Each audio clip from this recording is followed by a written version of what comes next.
Hello students and friends, मैं Ruby संघार CV science में आप सभी का स्वागत करती हूँ। यहाँ हम डिस्कस करते हैं केमिस्ट्री एंड बायोलॉजी के सभी टॉपिक। आज हम अपनी इस वीडियो में डिस्कस करेंगे neural control and coordination chapter के इंट्रोडक्शन पार्ट में। हमने पहले अपने वीडियोस में समझा था, इससे पहले वाले चैप्टर में समझा था कि आपकी बॉडी या कोई भी ह्यूमन की बॉडी कैसे कंट्रोल होती है बाय अ केमिकल चेंजेस। मतलब आपकी बॉडी में क्या केमिकल चेंज होते हैं जिसकी वजह से आप अपनी बॉडी को कंट्रोल कर पाते हैं, या आपकी बॉडी में कैसे फंक्शंस होते हैं किन केमिकल्स मींस हार्मोन्स की वजह से, जिस वजह से आप अपने बॉडी में चेंजेस को फील कर पाते हैं, या फिर जैसे कोई भी रैपिड चेंजेस या फिर आपके नॉर्मल बॉडी के डेवलपमेंट को समझ पाते हैं। आज हम डिस्कस करेंगे न्यूरल कंट्रोल एंड कोऑर्डिनेशन के बारे में कि ह्यूमन बॉडी कैसे ब्रेन या फिर न्यूरॉन्स के थ्रू या फिर नर्वस सिस्टम के थ्रू कैसे कंट्रोल रहती है। केमिकल कोऑर्डिनेशन में एक केमिकल होता है जो कंट्रोल करता है बॉडी को। इसी तरह से न्यूरल कोऑर्डिनेशन में इलेक्ट्रिक इम्पल्स होते हैं, इलेक्ट्रिक करंट होते हैं, मतलब एक इलेक्ट्रिकली चेंज होता है बॉडी में जिससे आप अपनी बॉडी को कंट्रोल कर पाते हैं। नर्वस सिस्टम के थ्रू आप अपनी पूरी बॉडी को कंट्रोल कर पाते हैं, या फिर रैपिड या फिर नॉर्मल चेंजेस को कर पाते हैं। जैसे कि आपसे कोई क्वेश्चन पूछता है, आप अपने माइंड में सोचते हैं तो आप अपने माउथ के थ्रू उस आंसर को दे पाते हैं अपने दिमाग में सोचकर। आपके माइंड में कैसी थिंकिंग होती है, या आपका हाथ कभी अनजाने में किसी कैंडल पे पड़ जाए, आप तुरंत उसे हटा लेते हैं। ये कितना रैपिड सिग्नल्स होते हैं जिसके थ्रू आप अपनी बॉडी को कंट्रोल कर पाते हैं। यही आज हम इस चैप्टर में समझेंगे। कोई भी एनिमल्स में रैपिड चेंजेस या फिर इलेक्ट्रिकल सिग्नल्स के थ्रू, नर्व इम्पल्स के थ्रू कंट्रोल कर पाते हैं कोई भी ऑर्गेनिज्म अपनी बॉडी के लिए। जैसे नर्वस सिस्टम कहते हैं। नर्वस सिस्टम 2 टाइप के होते हैं, सेंट्रल नर्वस सिस्टम और peripheral nervous system. Central nervous system को शॉर्ट में CNS भी कहते हैं। मींस जो सेंटर ऑफ द बॉडी है, मींस आपकी ब्रेन और स्पाइनल कॉर्ड को सेंट्रल नर्वस सिस्टम कहते हैं। मींस इसी के थ्रू आप की बॉडी में सिग्नल्स आप अपनी ब्रेन के थ्रू थिंक कर पाते हैं, और स्पाइनल कॉर्ड के थ्रू ही ये सेंट्रल नर्वस सिस्टम जाते हैं। पेरिफेरल नर्वस सिस्टम में सोमैटिक नर्वस सिस्टम और ऑटोनॉमिक नर्वस सिस्टम समझेंगे। इसको हम आगे डिटेल में समझेंगे, पहले इनके सिर्फ हेडिंग देख लेते हैं। ऑटोनॉमिक और somatic nervous system further 2 type के होते हैं। क्रेनियल नर्वस सिस्टम आपके ब्रेन से रिलेटेड है, स्पाइनल नर्वस सिस्टम आपके स्पाइनल कॉर्ड से रिलेटेड है। ऑटोनॉमिक नर्वस सिस्टम आपके इंटरनल ऑर्गन्स से रिलेटेड है। ये 2 टाइप के हैं, sympathetic and parasympathetic. In headings को हम डिटेल में अभी समझेंगे।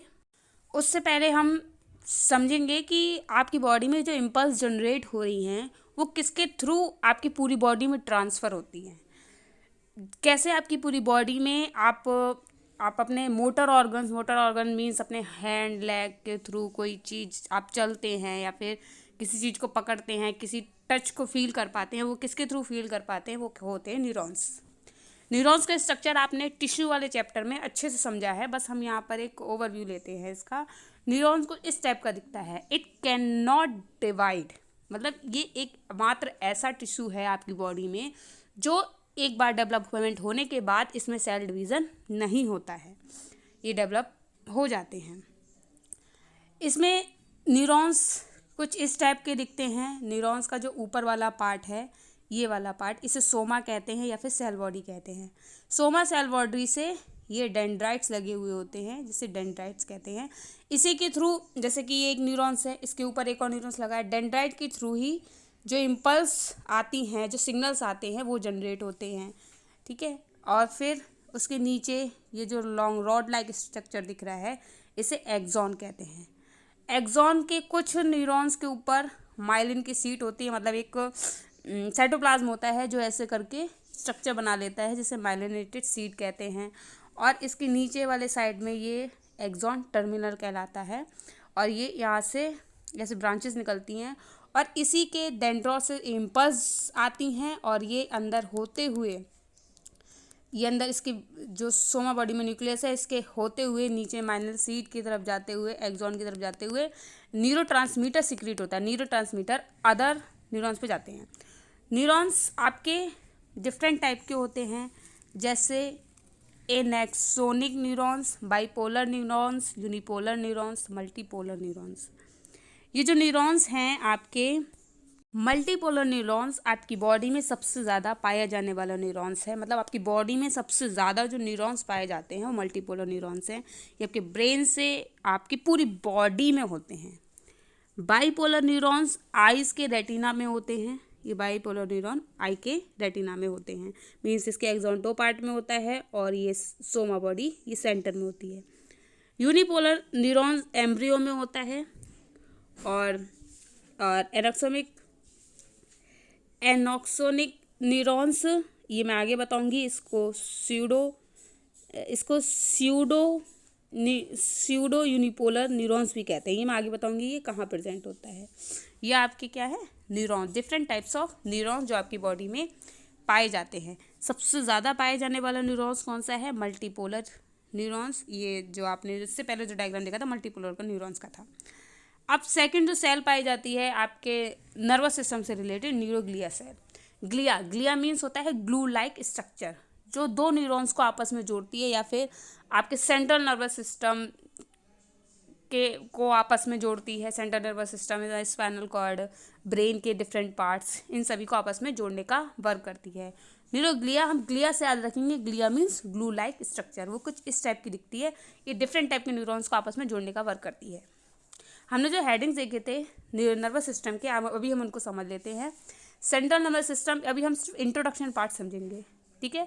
फिर एक एक नर्वस सिस्टम को हम डिटेल में समझेंगे अपने आगे की नेक्स्ट वीडियो में। सेंट्रल नर्वस सिस्टम को मैंने बताया था ये 2 टाइप के होते हैं, ब्रेन और स्पाइनल कॉर्ड।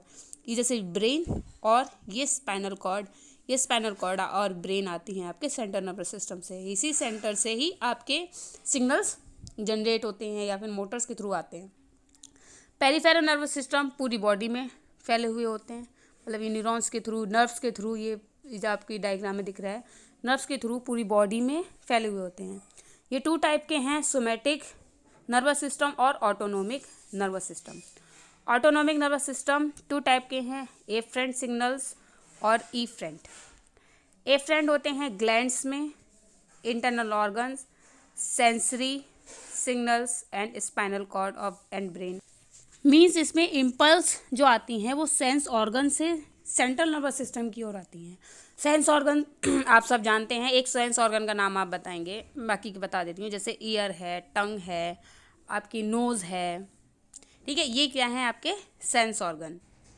इफरेंट सिग्नल्स जो आते हैं वो आपके CNS means central nervous system से ऑर्गन्स की तरफ आते हैं, ठीक है। आप सेंट्रल नर्वस सिस्टम, आपसे कोई क्वेश्चन पूछा तो आपके दिमाग में आंसर आया और आप उसे माइंड से कैसे, मतलब जो सेंट्रल नर्वस सिस्टम से कैसे ऑर्गन्स तक लेके जा रहे हैं, ये इफरेंट सिग्नल्स के थ्रू आएंगे। अब इफरेंट सिग्नल्स 2 टाइप के हैं, सिंपैथेटिक नर्वस सिस्टम और पैरासिम्पैथेटिक। सिंपैथेटिक मीन्स होता है जो इम्पल्स आ रहे हैं स्ट्रेस कंडीशन में, मतलब जब आप किसी स्ट्रेस कंडीशन में हैं, जैसे कि आपको किसी चीज़ से डर लग रहा है, आपकी हार्ट बीट तेज हो रही है, ठीक है, और आप फिर आपकी बॉडी कैसे रेगुलेट कर रही है अपने ऑर्गन को, वो आएंगे। पैरासिम्पैथेटिक, जब नॉर्मल कंडीशन में आपकी बॉडी वर्क कर रही है तब जो सिग्नल्स आते हैं। सोमैटिक नर्वस सिस्टम में एफरेंट सिग्नल्स और इफरेंट सिग्नल्स होते हैं। इसमें skin, muscles and joints send sensory signals to the spinal cord and brain. मतलब आपके इसके थ्रू आपके जो सेंस ऑर्गन है उनके थ्रू ब्रेन तक कैसे सिग्नल्स आ रहे हैं। इफरेंट में ब्रेन मतलब सेंट्रल नर्वस सिस्टम से आपके कैसे सेंस ऑर्गन में, मतलब पूरे बॉडी पार्ट्स में सिग्नल्स जा रहे हैं, वो सब आते हैं, ठीक है। ये है आपका नर्वस सिस्टम। अब हम इस नर्वस सिस्टम को एक एक करके समझेंगे। अब हम सेंट्रल नर्वस सिस्टम से स्टार्ट करेंगे। ब्रेन जो होता है आपका सबसे आउटर कवरिंग जो होती है, हम उसको देख लेते हैं। ब्रेन जैसे आपने वॉलनट्स खाए होंगे, वॉलनट वाला स्ट्रक्चर सेम वैसा ही होता है, ठीक है, लुक लाइक सेम। जैसे कि सबसे ऊपर ये जो बाहर आउटर स्ट्रक्चर है वो क्रेनियल से कवर्ड होती है, क्रेनियल बोन से कवर्ड होती है, और उसके नीचे ये जो आपको ग्रेस वाला पार्ट दिख रहा है, मतलब पूरा आउटर कवरिंग, ऊपर वाली कवरिंग पूरी ग्रे मैटर जो दिख रही है, ये जो ग्रे ग्रे स्ट्रक्चर दिख रहा है इसे ग्रे मैटर कहते हैं। ग्रे मैटर जो होता है जो बहुत सारे ब्रेन में डेंड्रॉन से मिलकर बना होता है। आपके न्यूरॉन्स के जो डेंड्रॉन वाला पार्ट है, बहुत सारे डेंड्रॉन्स मिलकर आपस में ग्रे मैटर बनाते हैं। मतलब डेंड्रॉन्स का एक बंच सा होता है, वो ग्रे मैटर बना रहा है, जो आपका ब्रेन का सबसे अपर पार्ट है। इसके नीचे एक्सॉन होते हैं, ये जो वाइट वाला पार्ट दिखता है, मतलब सारे नर्वस सिस्टम के एक्सॉन होते हैं जो कि वाइट मैटर बनाते हैं। ये भी प्रोटेक्टिव कवरिंग है ब्रेन की। इसके जस्ट नीचे होती है मेनिंजिस मतलब ये प्रोटेक्टिंग लेयर होती है ब्रेन और स्पाइनल कॉर्ड की। ना ही सिर्फ ब्रेन, स्पाइनल कॉर्ड की भी प्रोटेक्टिव लेयर होती है। हाँ, जो वाइट मैटर और ग्रे मैटर है, ब्रेन में ग्रे मैटर ऊपर होता है और अंदर की ओर वाइट मैटर होता है, और स्पाइनल कॉर्ड में बाहर की ओर वाइट मैटर होता है, मतलब एक्सॉन बाहर होते हैं और ग्रे मैटर अंदर की ओर होता है, ठीक है। मेनिंजिस जो होता है वो प्रोटेक्टिव लेयर होती है किसकी? ब्रेन की। ये 3 मेम्ब्रेन से कवर्ड होती है और कनेक्टिव टिश्यू की बनी हुई होती है। सबसे ऊपर वाला पार्ट, मतलब ये जो क्रेनियल वाली जो बोन्स दिख रही हैं, इसके नीचे वाला पार्ट ये सबसे जो आउटर लेयर है, इसे कहते हैं ड्यूरा मैटर फाइब्रस की बनी हुई होती है और आउटर लेयर होती है। फिर इसके नीचे होता है आपको ड्यूरा मैटर के नीचे ये वाला पार्ट जो दिख रहा है, ये जो फाइबर्स वाला पार्ट, इसे कहते हैं एरिकनॉइड मैटर बना होता है कोलेजन फाइबर का। ये भी फाइबर्स का बना होता है। ये नीचे की ओर होती है, ये जो आपको स्ट्रक्चर दिख रहा है, ये देखिए, ये एरिकनॉइड है। ये सबसे ऊपर ड्यूरा मैटर, फिर बीच में एरिकनॉइड, और सबसे नीचे वाला पार्ट होता पाया मैटर सबसे लोअर नीचे वाला पार्ट है। ये सबसे इनर लेयर होती है प्रोटेक्टिव लेयर की, और ये स्क्वेमोज एपिथेलियल टिश्यू का बना होता है। और नीचे ये जो दिख रहा है ये ब्रेन है, ये जो ब्रेन है, ठीक है। और ये ब्रेन के सबसे ऊपर वाला पार्ट क्या है? ग्रे मैटर, और इसके अंदर होता है वाइट मैटर। ऐसे ही सेम लेयर पाई जाती है आपके स्पाइनल कॉर्ड में।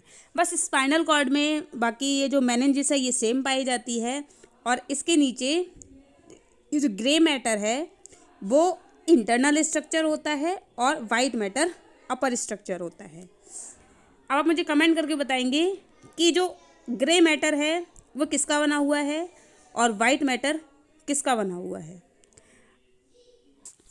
अब हम ब्रेन को देख लेते हैं। ब्रेन जो होता है हमारा 3 पार्ट्स में डिवाइड होता है, मेजरली 3 पार्ट्स में डिवाइड होता है। ये फोर ब्रेन, नीचे ये वाला मिडिल ब्रेन, और ये हाइंड ब्रेन, और ये नीचे की ओर स्ट्रक्चर दिख रहा है, ये स्पाइनल कॉर्ड जाती है। मतलब एक रॉड के ऊपर ये ब्रेन अटैच्ड होता है। स्पाइनल कॉर्ड एक रॉड है और उसके ऊपर ये ब्रेन है। अब जो फोर ब्रेन है इसे प्रोजेनसेफेलॉन कहते हैं, मिड ब्रेन को मीजेनसेफेलॉन कहते हैं, और हिंड ब्रेन को रोम्बनसेफेलॉन कहते हैं। Fore brain, mid brain and hind brain के अदर पार्ट्स और होते हैं, और हम तीनों को अपनी नेक्स्ट वीडियो में समझेंगे। मतलब नेक्स्ट वीडियो में आप सेंट्रल नर्वस सिस्टम के ब्रेन के बारे में समझेंगे। Thank you for watching my video.